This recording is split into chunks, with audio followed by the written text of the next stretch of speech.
As you mentioned, I'm Siddhart Naithani, Senior Advisor for ICT and Data for South Asia. I was basically with Business Finland till we merged with the MFA around 2 months ago, but the role remains the same. Essentially, what we're doing is we're helping Finnish companies make inroads into well, I shouldn't say just the Indian market, but it's more or less the South Asian market. But, India itself is a massive, massive country. I always say it's like a continent. Each state has its own language and food and culture and business culture. So it's quite an interesting challenge to help different companies across different sectors enter the Indian market. So what do we do? It's pretty straightforward. We help Finnish companies find end customers and resellers. We're basically going around to Indian companies and saying, what are the types of partners and solutions that you haven't been able to find in the Indian market? What are the solutions that you haven't been able to sort of create on your own? And then our role is to basically, we have our network, our diaspora of solutions and companies in the Finnish market that we try and merge with the Indian side. So sectorally, I'm covering everything from space, media, gaming, fintech, telecommunications, and the entire gamut. But the creative arts, more specifically gaming and music, is something that that I've been tasked with, and it's one of the more interesting sectors that I must admit I work on. So it's been really interesting over the past few years looking at this.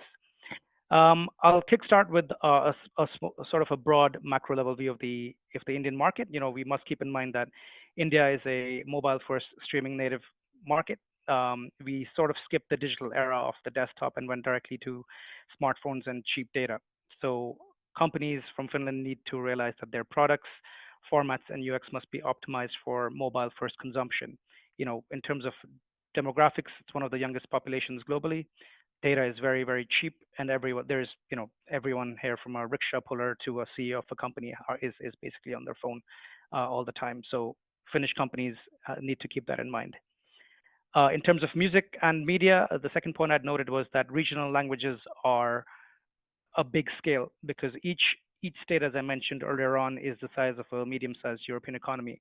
So even though Bollywood / the North Indian music industry of Hindi is well known, there's regional languages: Telugu, Kannada, Tamil, Punjabi. So each of these regions is its own ecosystem, its own key stakeholders, basically. So I would say any entities looking, or artists, I should say, looking at entering the Indian market, try not to do everything all at once. It's okay to basically choose one region and take it from there as well. So I wouldn't say each region is a niche, but a market on its own as well. The next one I wanted to say was films, gaming, and advertising drive music monetization. So unlike many Western markets, such as Finland, films, OTT genres, games, and brands are primary commissioners of music. Soundtracks often actually outperform standalone releases. So Finnish companies should really be looking at B2B partnerships as well. And that's something, as I mentioned at the start, that the MFA can help with. Similar to my first point, the creator economy is actually overtaking the traditional label powers. It's fueled by independent artists, YouTube, Instagram creators, and gaming streamers.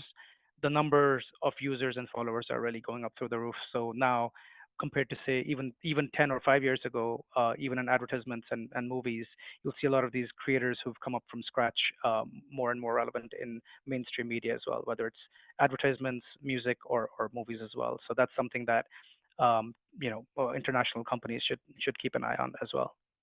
And finally, India is obviously price sensitive but volume driven. This is something not just in the music industry, but across the other sectors that I always focus on as well.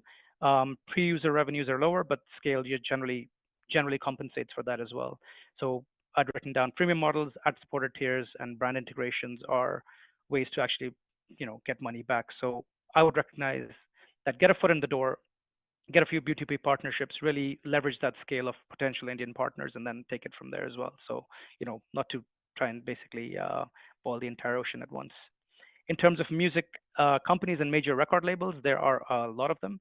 Saregama India, T-Series Limited, Sony Music, Universal Music, Times Music, and they range in terms of what they're known for.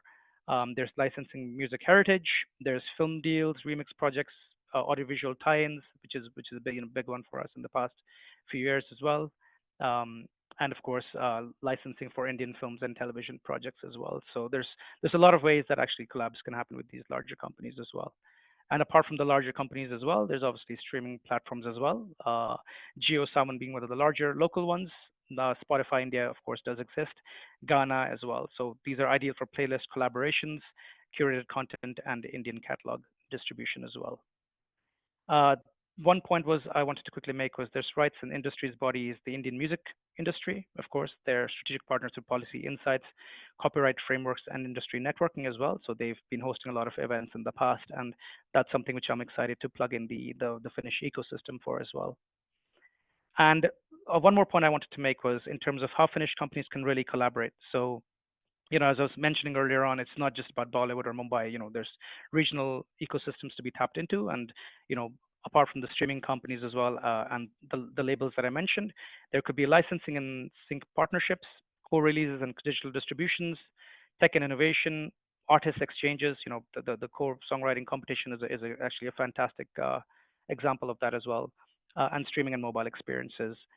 In terms of artist management agencies, again, we're connected to them. So if you're looking to not just look at IP licensing, but also artists uh, entering the Indian market and performing across the country, I've made a note that Team Innovation is probably the biggest artist management agency here. They look at music of all genres.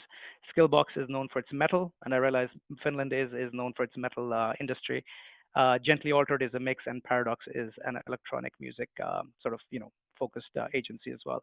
So overall, there's a lot of ecosystems you tapped into, a lot of types of partnerships that can happen, and as I was saying at the start, I'm here to help. I'm here to support whether you're an industry body, a company looking to write licensed music, or have a lot of artists which are wondering about, hey, the Indian market looks interesting. Where do I start? So we're happy to sort of point them to the right direction as well. So happy to be of any assistance of any type, and make inroads into the Indian market for you. So please do stay in touch, and of course I think my contact details will be available with Anna and the team for after this as well. So thanks so much.